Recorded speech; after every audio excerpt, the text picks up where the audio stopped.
रहेगा कायम, पहाड़ जब ना रहे खुदाया, तेरे मुंह की एक बात भी टलेगी ना, चाहे कुछ भी हो। अजीज नाजरीन, मैं अयाद ज़रीफ आप तमाम देखने वालों को हमारे रोज के बाइबली मुतालियाती प्रोग्राम की नई किस्त में खुशामदीद कहता हूँ।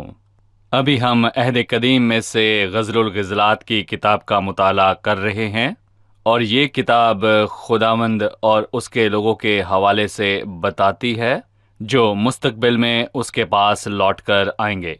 अजीज़ों, हमें बेहद खुशी हासिल होती है कि जब हम ईमानदार और खुदावंद के दरमियान इस ताल्लुक़ पर गौर करते हैं।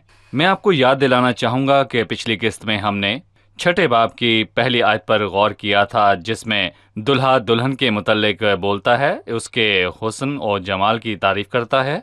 मैं आपको याद दिलाना चाहूँगा कि हमने देखा कि दुल्हन उस नज़र में यरूशलेम की मानंद खुश मंजर है, लेकिन अलमदार के लश्कर की मानंद मुहिब भी है। हमने ये भी जाना कि यरूशलेम में तख्त और हैकल भी थे। इसका मतलब है कि ईमानदार जिसकी ज़िंदगी पर खुदावंद की सल्तनत है, जिसका मालिक खुदा है और वो खुदावंद की इबादत करता है, वो इब्लीस के खिलाफ घुमसान जंग में कायम रहता है। आज खुदावंद के फजल से हम उन सिफात पर बातचीत के सिलसिले को आगे बढ़ाएंगे जिनके साथ दुल्हा ने दुल्हन की तारीफ की, और फिर हम मोहब्बत के बाहमी ताल्लुक पर बातचीत का आगाज करेंगे। मैं आपको याद दिलाना चाहूंगा कि ग़ज़लुल ग़ज़लात की किताब की मखसूस लुगत जो हमने तजवीज़ की उसे अपनी बाइबल के अंदर रखें, और हमने बताया कि जहाँ पर पाँव की बात की गई वो बर्ताव को जाहिर करती हैं, और जहाँ पर टांगों की बात की गई तो जो टांगे हैं वो खिदमत को जाहिर करती हैं, और जहाँ पर पेट की बात की गई वो मोहब्बत और अंदरूनी जज्बात को जाहिर करता है। अजीज़ों, हाथों के कामों का जिक्र अमाल को जाहिर करता है, और जहाँ पर गर्दन की बात हुई वो इरादा या मर्जी है जो खुदावंद के सिवा किसी और के आगे नहीं झुकती, और जहाँ पर होंठों की बात हुई वो उस कलाम को जाहिर करता है जो मुंह से बोले जाते हैं, और जहाँ आंखों की बात हुई तो आंखें फहम को जाहिर करती हैं। नाक जो है कुव्वत इम्तियाज और सूंघने को जाहिर करता है। जहाँ सर की बात हुई तो वो सोचों और ख्यालात को जाहिर करता है, और जहाँ बालों की बात हुई तो वो फरमाबरदारी को जाहिर करते हैं।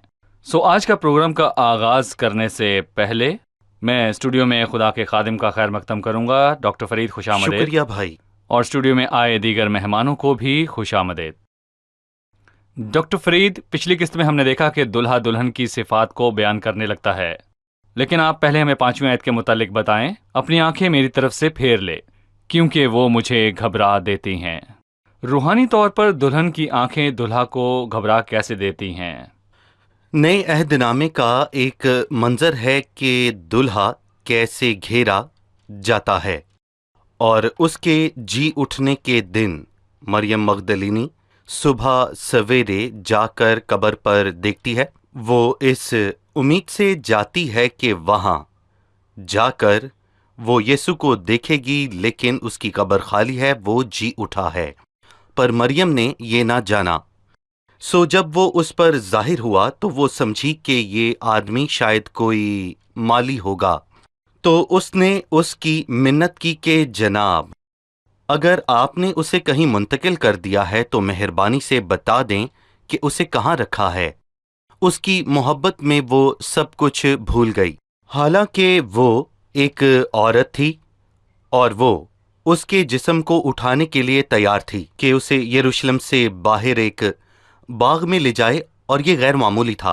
वो मोहब्बत जो मसीह को घबरा देती है, जबकि वो फतामंद हुआ।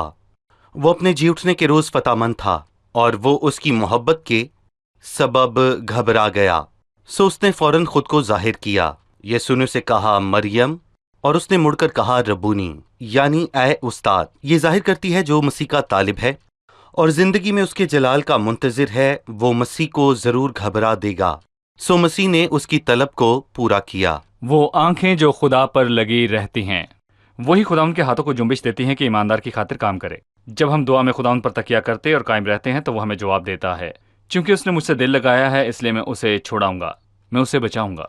10वीं आयत में लिखा है, ये कौन है जिसका ज़हूर सुबह की मानिंद है, जो हुस्न में महताब और नूर में आफताब और अलमदार के लश्कर की मानिंद मुहीब है। इस आयत के मुतालिक क्या कहेंगे? मैं कहूंगा कि 10वीं आयत में हमें दुल्हन की 4 सिफात नजर आती हैं। उसके बारे में कहा गया जिसका ज़हूर सुबह की मानिंद है, जो हुस्न में महताब और नूर में महताब और अलमदार लश्कर की मानिंद मुहीब है। खुदावंद चाहता है कि उसके लोग इन 4 सिफात के मुताबिक जिंदगी गुजारें, और पहली उन्हें रोशनी में चलना चाहिए और नूर की मानिंद चमकना चाहिए। बाइबल कहती है क्योंकि तुम पहले तारीक थे मगर अब खुदावन में नूर हो, बस नूर के फर्जंदों की तरह चलो। पूरी दुनिया तारीकी में है, फिक्र की और फिर बर्ताव की तारीकी में। सो ये खूबसूरत बात है कि नूर है जो कि ईमानदार हैं, जो खुदावंद को जान गए हैं, उनका नूर अरवाओं पर चमके। इसी तरह तुम्हारी रोशनी आदमियों के सामने चमके ताकि वो तुम्हारे नेक कामों को देखकर तुम्हारे बाप की जो आसमान पर है वो रोशन है, तमजीद उसका करें। ज़हूर सुबह की मानिंद है। दूसरी खूबसूरत बात यह कि हुस्न में महताब की मानिंद। महताब बजाते खुद हसीन नहीं होता, वो एक धुंधला सा जिस्म है, लेकिन सब जानते हैं कि वो सूरज से रोशनी पाता है, और हम भी ऐसे ही हैं, और हम खुद को उसकी हैरानकुन सिफात के लिए पेश करेंगे, और उसकी रोशनी हमारी जिंदगियों में दाखिल होगी और तारीकी और गुनाह और फरेब और नापाकी के असरात को दूर करेगी, और उसी कदर लोग उस रोशनी को हम में देखेंगे, और यही हकीकी हुस्न है, ये उसका हुस्न है। जिस कदर हम खुदा की हजूरी में होंगे उसी कदर उसकी रोशनी में हम देखेंगे। बिल्कुल ठीक। नूर में आफताब। मसीह को हमेशा बाइबल में सूरज से तशबीह दी गई है, और हम सब इस लिए बुलाए गए हैं ताकि हम खुद को पाक करें जैसे वो पाक है। और यही तालीम हमें यूहन्ना देता है कि मसीह की आमद की रोशनी में हर कोई अपने आप को वैसा ही पाक करता है जैसा वो पाक है, और पाकीज़गी का मयार मसीह है। और चौथी सिफ्त ये है कि कलीसिया मुहीब है। पिछली एक साथ में आपने बताया कि हम किस तरह मुहीब हों, जैसा कि लिखा है, अलमदार के लश्कर की मानिंद मुहीब। मुकाशफा की किताब में हमने कई मर्तबा ये पढ़ा है कि जो गालिब आए ईमानदार का एक रूहानी मकसद है, और वो मकसद है कि वो हमेशा ही गालिब आए रुकावटों पर, गुनाह पर और दुनिया पर जो कि उसको खींचती है, दुनिया की ईज़ा रसानी पर और अबलीस के फरेब पर। आइए गज़ल गज़लात के 6 बाब के मुताले में आगे बढ़ें, लेकिन पहले मेहमानों का सवाल।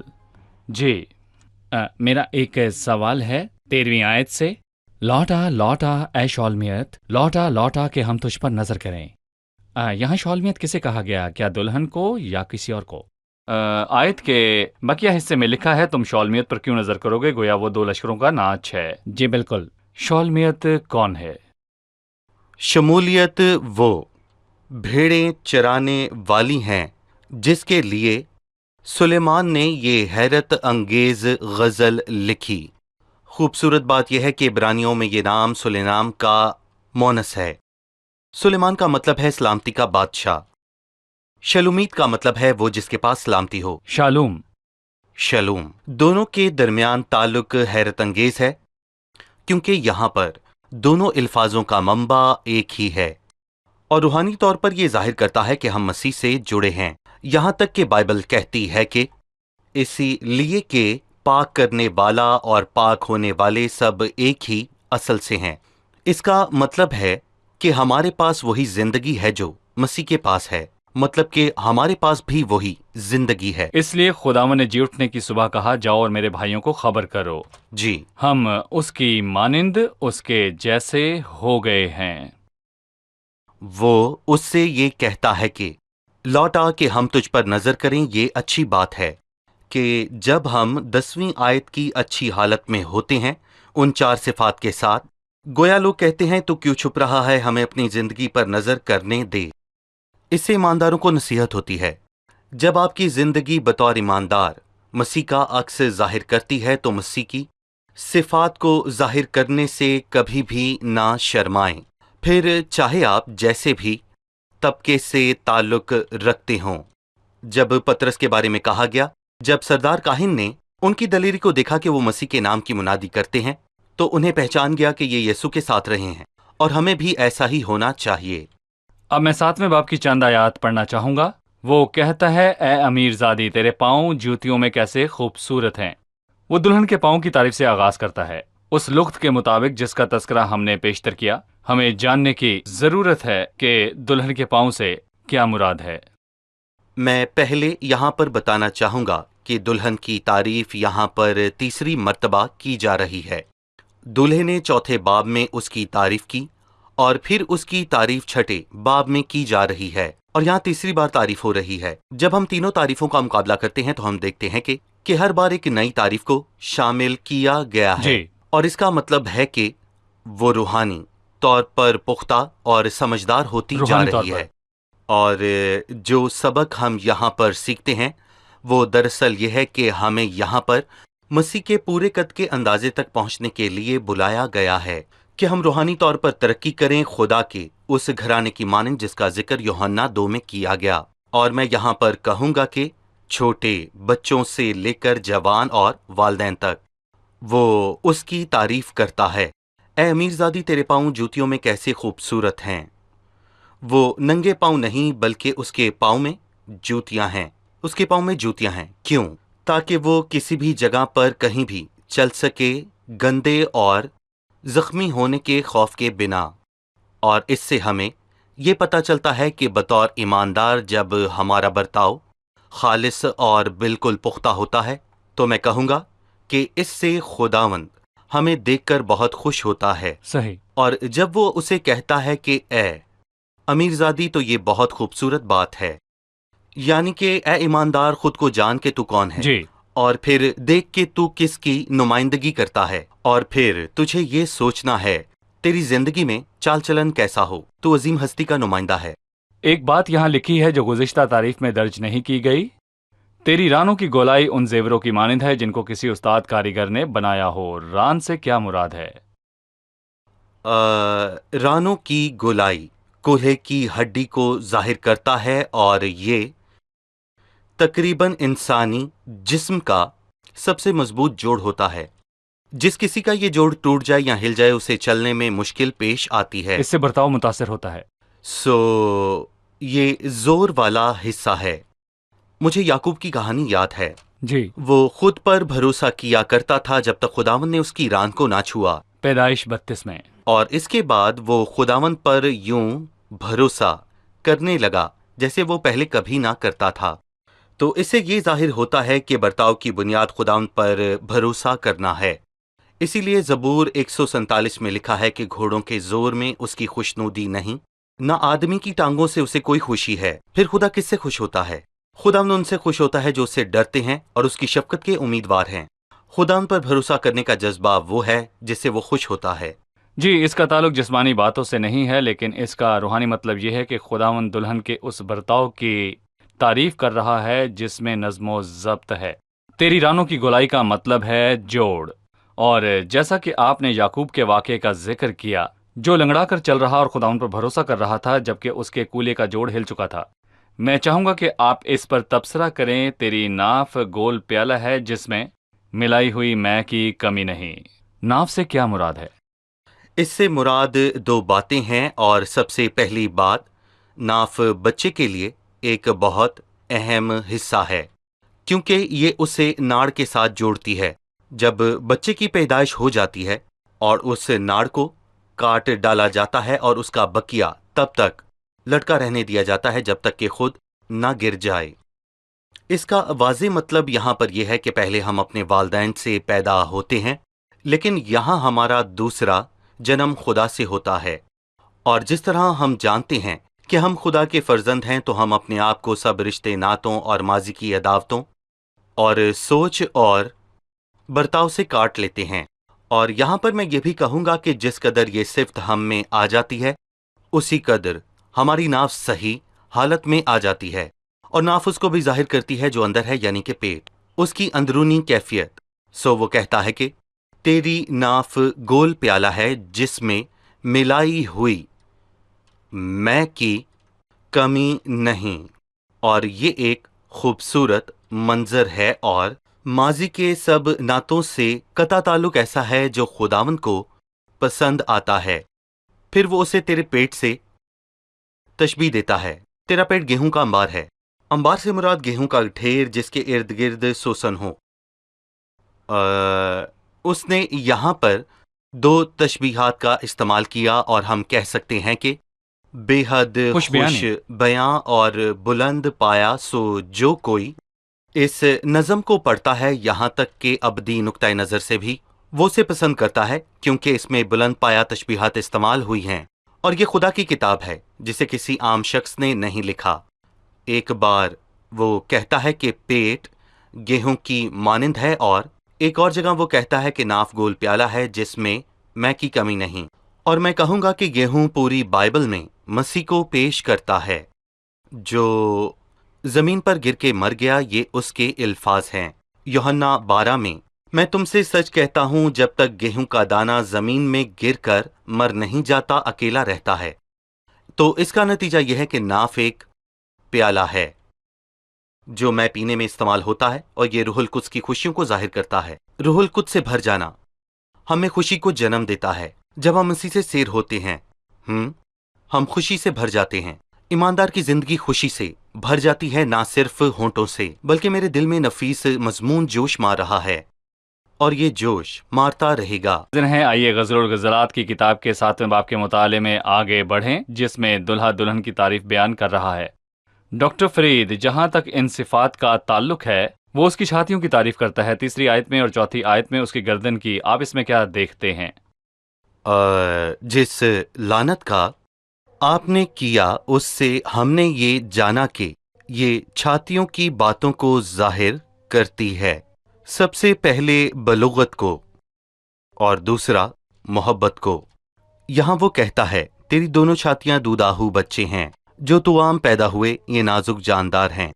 लिहाजा मैं कहूँगा कि वो यहाँ पर हसास जज्बात और फिर मोहब्बत की बात करता है। और छातियों के मुतल्लिक एक और बात यह है कि एक माँ उससे बच्चों को दूध पिलाती है और ये बालिग ईमानदार की नशो नुमा की तरफ इशारा करता है। छातियों के लिए ये सब कुछ मुतालिब है और गर्दन, जैसा हमने पहले कहा, इंसान की मर्जी को जाहिर करती है। जब किसी शख्स की मर्जी खुदा के इरादे से मेल खाती है तो मतलब जब इंसान की मर्जी खुदा की मर्जी जैसी हो तो वो मजबूत और पुख्ता होता है और फिर चाहे खुदा कोई भी उसे काम सौंप देता है। और वो यहाँ पर खूबसूरत अल्फाज कहता है, तेरी गर्दन हाथी दांत का बुर्ज है, यानी कि खिदमत में पुख्ता अज़्म और इस्तकामत, और तेरी आंखें हसबून के चश्मे हैं। हसबून के चश्मे क्या है? एक इलाका है जो कि हसबून कहलाता है, जिनकी तह तक दिखाई देती है पानी ऐसा साफ है। सो वो यहाँ ये कहना चाहता है कि तेरा मकसद वाज़ेह है, चीज़ें तेरे लिए गैर शिफाफ नहीं। और इसे पुख्तगी इस बात से मिलती है कि हसबून से मुराद इम्तियाज करना है, कि तेरे पास फ़हम और कुव्वत इम्तियाज और फ़हम। और फिलिपियों के ख़त के मुताले से हमने जाना कि पौलुस रसूल ने ईमानदारों के लिए दुआ की, उनके पास कुव्वत इम्तियाज हो ताकि उम्दा बातों को पसंद करें। वो कहता है तेरी नाक लुबनान के बुर्ज की मिसाल है जो दमिश्क के रुख बना है, और ये एक हकीकी मंजर है। सुलेमान के दौर में लुबनान में एक बहुत बड़ा बुर्ज था जिसकी जुग्राफियाई सिमत दमिश्क की जानिब थी। और वो कहता है तेरी नाक और नाक किसको जाहिर करती है? नाक सूंघने को और कुव्वत इम्तियाज को, और सूंघने का मतलब इम्तियाज करना है। और अगर कोई सूंघने की ताकत से महरूम हो जाता है, जो कि खतरनाक बात है, लेकिन यहाँ पर ऐसे ईमानदार हैं जिनके पास कुव्वत इम्तियाज है, जो कि दमिश्क के वसीले अच्छे और बुरे की तमीज करने में तरबियत याफ्ता हैं। चलिए अब मेहमानों से हम उनका सवाल जानते हैं। सवाल 5वीं आयत से है, जिसमें लिखा है तेरा सर तुझ पर करियल की मानिद है और तेरे सर के बाल अर्गवानी है, बादशाह तेरी जुल्फों में असीर है। और इसका क्या मतलब है? दुल्हन के सर की जी बिल्कुल। तारीफ खूबसूरत तशबीह से करता है।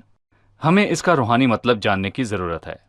हमें जानने की जरूरत है कि फिलिस्तीन में एक मशहूर और बुलंदोबाला पहाड़ है जो कार्मेल कहलाता है। जब वो उससे कहता है कि उसका सर करमल की मानिंद है, تو یہ اس کے بلند خیالات کو ظاہر کرتا ہے۔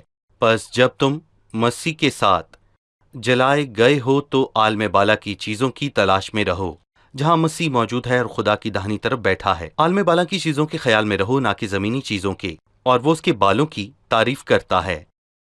اور ہم نے پہلے کہا کہ بال فرمانبرداری کو ظاہر کرتے ہیں، اور یہ معاملہ ایک نذیر کا ہے۔ اس کا مطلب یہ ہے کہ اس کے خیالات بلند ہیں کیونکہ وہ خدا میں مگن ہے اور اس کی خدمت کے لیے وقف ہے۔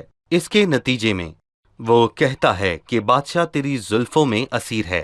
بادشاہ سلیمان ہے، اور یہ حالت بادشاہ کے دل کو اسیر کر لیتی ہے۔ اس لیے وہ 6 آیت میں کہتا ہے، اے محبوبہ عیش و عشرت کے لیے تو کیسی جمیلہ اور جان فضا ہے۔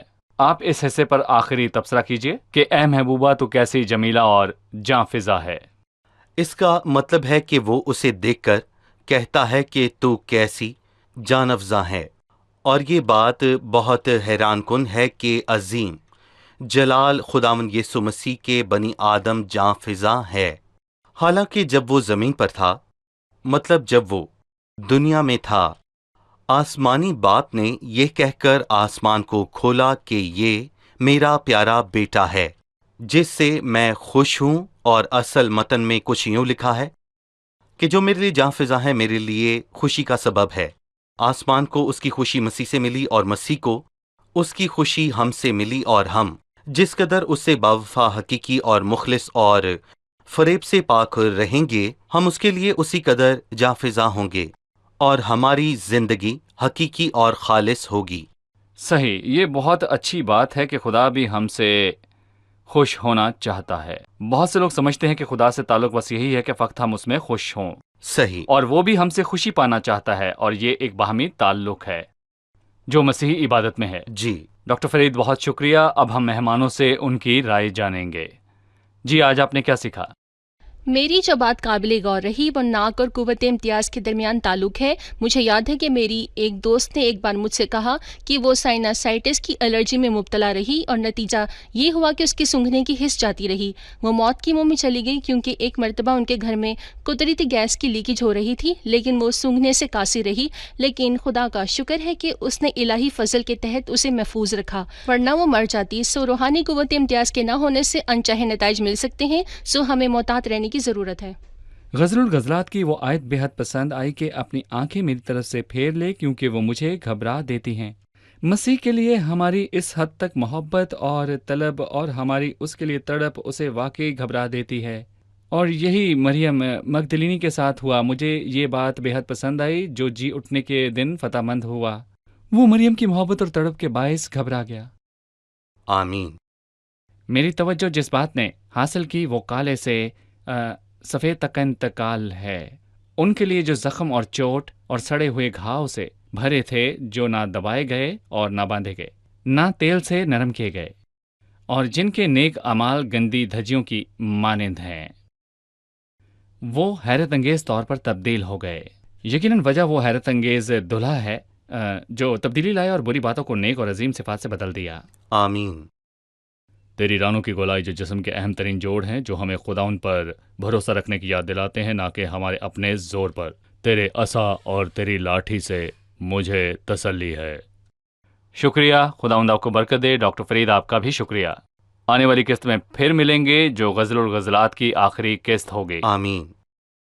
ناظرین، میں آپ کو ان 4 خوبصورت صفات کے ساتھ چھوڑے جاتا ہوں جن کے ساتھ دلہا نے دلہن کی تعریف کی۔ یہ کون ہے جس کا ظہور صبح کی مانند ہے، جو حسن میں مہتاب اور نور میں آفتاب اور علمدار لشکر کی مانند مہیب ہے۔ وہ صبح کی مانند خوبصورت ہے۔ چونکہ آپ کا تعلق مسیح کے ساتھ ہے، آپ کو لوگوں کے آگے پر نور ہونا ہے۔ آپ کا ظہور مسیح کی مانند ہو، اور آپ کا حسن مہتاب کی مانند مسیح کا نور آپ میں چمکے۔ یہ بے حد ضروری ہے کہ لوگ آپ میں مسیح کو دیکھیں۔ جہاں کہیں آپ جائیں، مسیح کی مہک آپ سے آئے، خدا ان کے نزدیک رہیں، اس کی حضوری میں آئیں، تاکہ اس کا نور آپ پر چمکے، اور آپ کے وسیلے وہ نور لوگوں پر چمکے۔ آپ نور میں آفتاب کی مانند ہوں۔ گناہ اور بدی سے دور، پاکیزگی میں رہیں، ہمیشہ محیب ہو کر رہیں۔ لوگوں کے آگے نہیں، ابلیس کے آگے۔ ابلیس کا مقابلہ کرو، وہ تم سے بھاگ جائے گا۔ गुनाह को ना कहें, गुनाह और दुनिया को ना कहें। बुराई के रास्ते से तौबा करें, बुरी रविश से दूर रहें। हर उस चीज को ना कहें जो आपको शिकस्त दे सकती है और खुदावंद के नजदीक रहें। अजीजों, अगर आप में ये खूबसूरत सिफात हैं तो यकीनन खुदावंद आपसे बहुत खुश होगा, और जब लोग इन सिफात को आप में देखेंगे तो खुदावंद के नाम को जलाल देंगे। आने वाली किस्त में आपसे फिर मुलाकात होगी। खुदावंद आपको बरकत दे।